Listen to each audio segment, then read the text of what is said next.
नमस्कार प्रेक्षकांनो, तुमचं स्वागत आहे आपल्या चॅनलमध्ये.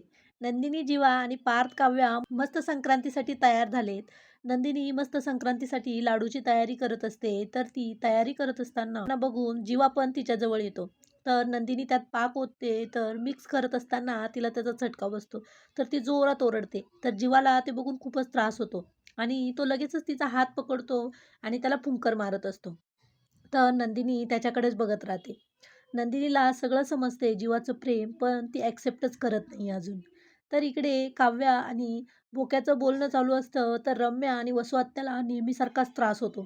तर वसुआत्या लगेचच म्हणते, "या बोक्याचा काहीतरी बंदोबस्त करायलाच हवा." तर रम्या लगेचच एक मोठी कात्री घेऊन येते आणि त्या दोघीही काव्याचा बोक्या लंपास करतात. तर बोक्या सापडत नाही म्हणून काव्या इकडे खूपच कासावीस होते आणि सगळ्या घरभर त्या बोक्याला शोधत असते. पण तिला काही बोक्या सापडत नाही. मानिनी पण तिची समजूत काढत असते. तेवढ्यात एक कापसाचा तुकडा वरतून खाली पडतो. तर काव्या तो बघते आणि लगेचच वरती बघते तर रम्या आणि वसुहत्या हसत असतात. काव्याला सगळं कळून चुकतं, की हे सगळं ह्या दोघींचंच कारस्थान आहे.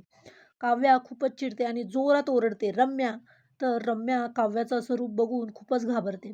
कारण तिला माहिती आहे, काव्या जर चिडली तर काय-काय करू शकते. कारण काव्याचा पॅटर्नच वेगळा आहे. तर आता हे बघायला खूपच इंटरेस्टिंग असेल, की काव्या आता रम्याला कशी अद्दल घडवते. असेच व्हिडिओ बघण्यासाठी प्लीज आपल्या व्हिडिओला लाईक करा आणि चॅनलला सबस्क्राईब करा.